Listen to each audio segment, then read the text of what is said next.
Oh man, I can't tell you how long I was waiting. I was just shaking, waiting on that one because I actually sat here and watched that game here in Tampa with my son, and I got to get this guy. I mean, it was like, yeah, we really wanted him when we had a high grade. It was just like guys were coming and going. It's like we finally got him, and I was really, really excited. All right, next up we have Greg Auman. I just want to ask you overall, there's a lot of balance to this draft, offense, defense. Your first 5 guys all played in the Big Ten. Anything you want to say about that? Yeah, it's just one of those things, guys fall in the draft. The board was set. I thought Jason did a great job with the board, and we just kept coming down, and the guys were fitting needs, and we're right there to pick. And I can't say enough about each and every guy. I think that just like last year's draft, I think each and every one of these guys might have a role on our team. Okay, next up is Jen Lane.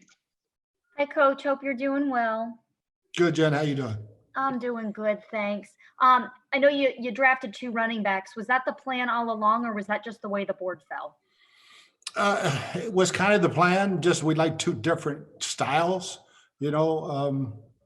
One can kind of do everything, and the other one's a joystick. I mean, he's one of those guys that, he runs 4-3-3, and he's a running back / receiver, kick returner.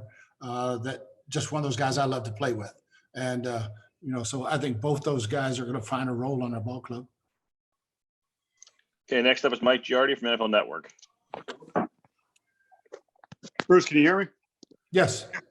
I'm just curious, did you feel like the board fell exactly the way you wanted it? I know you had some needs, and it seems as if you've almost went through the draft checklist and fulfilled all those needs.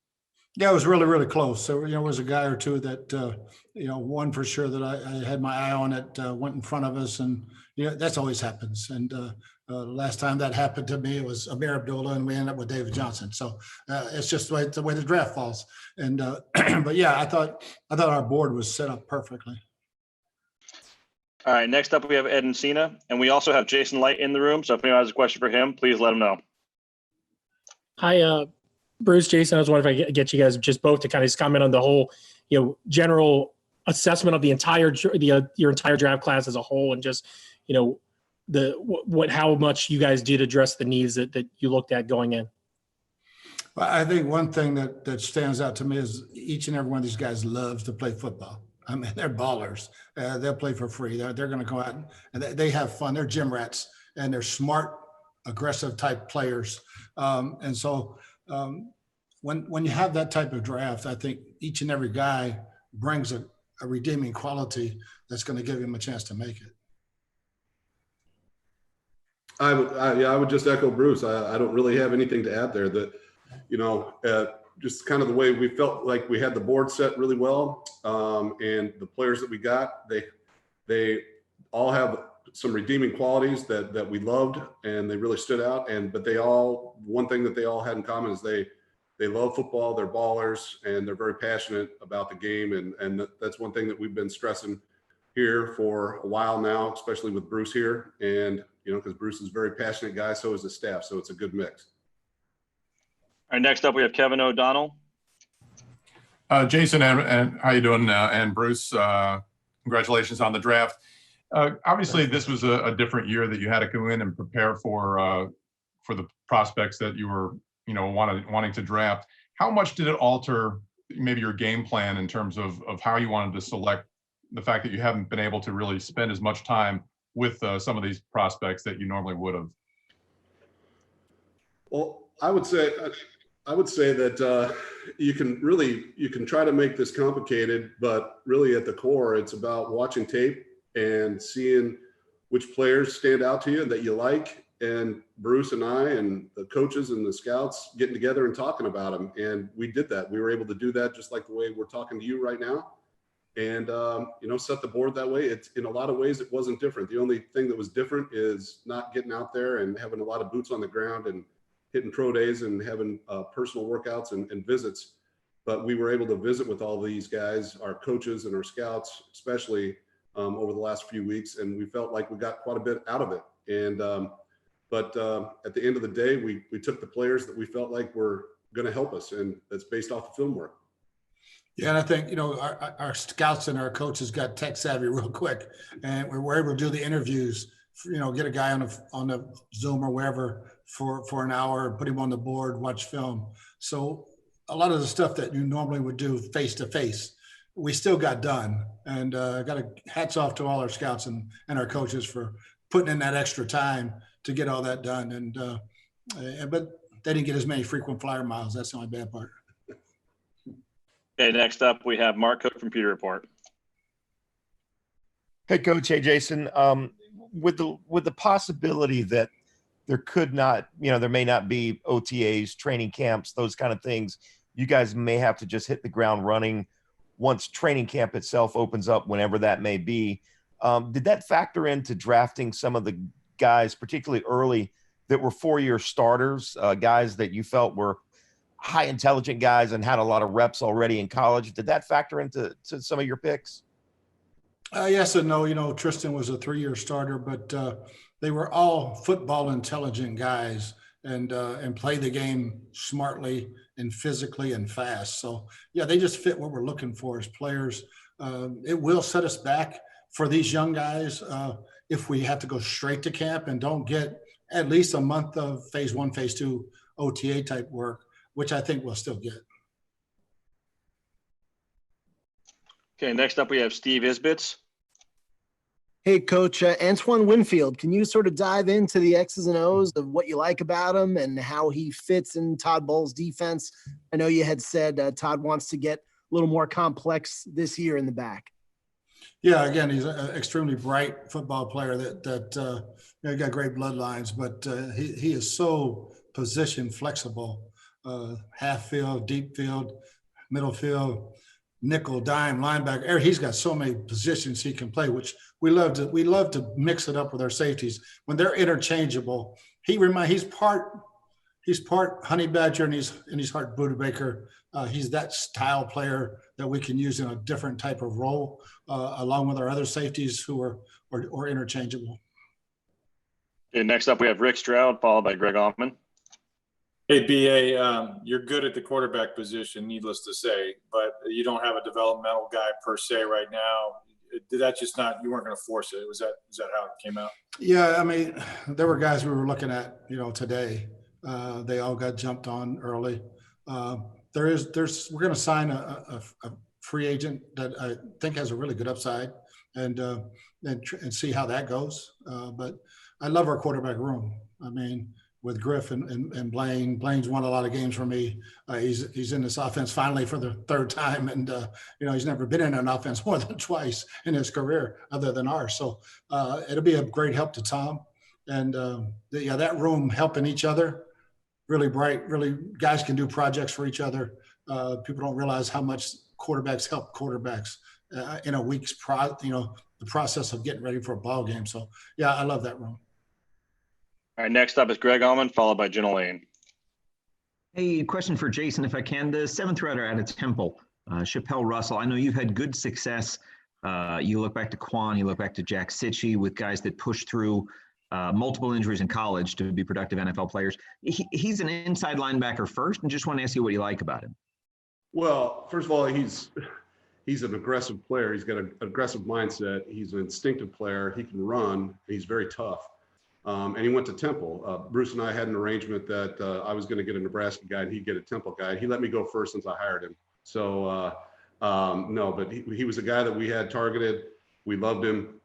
He fits what we're trying to do, and we're trying to bolster our special teams. And we feel like that's what he can do first and foremost, but we do see a big upside in him.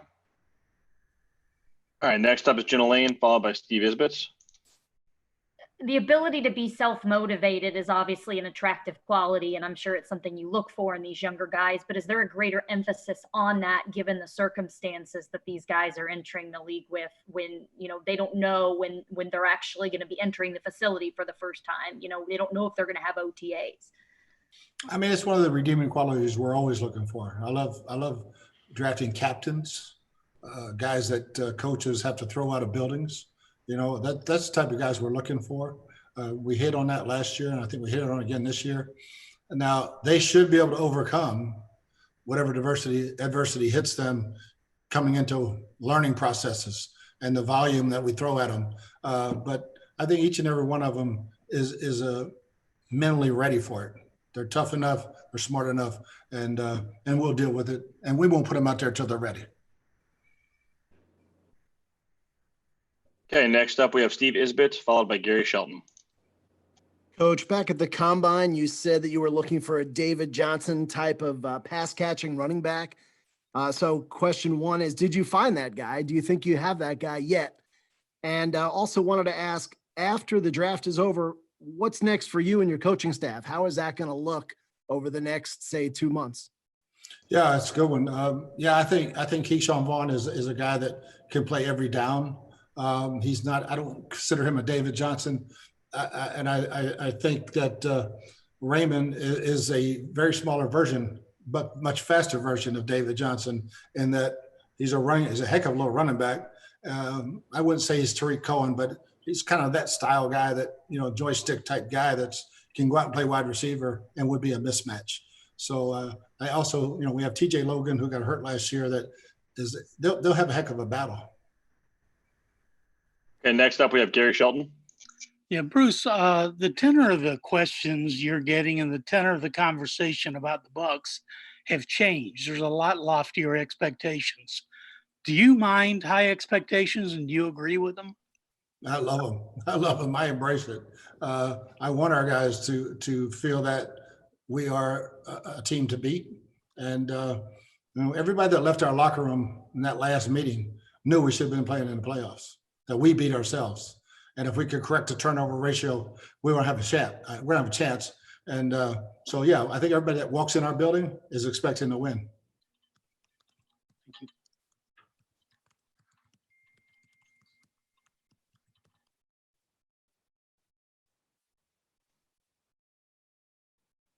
Jason, what would you say is the overall personality of this draft class as a group? You've seen many of them in your years.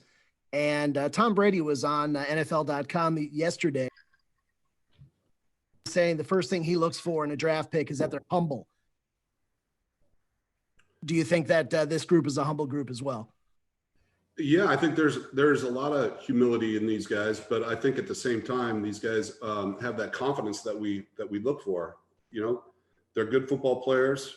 They wanted to come to a place where they could win. They were confident that they can. They were all excited that they were coming here with the team that we have, the coaching staff that we have.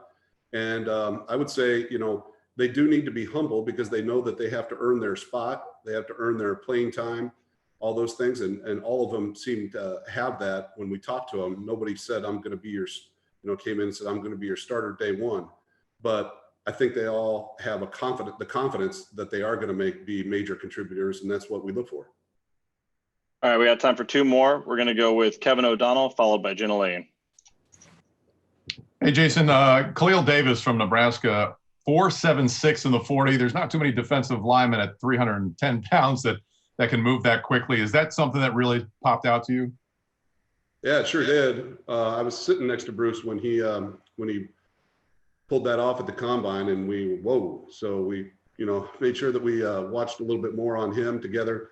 Bruce was looking for a punt returner, so we thought he might be able to fill that role as well as playing D-line.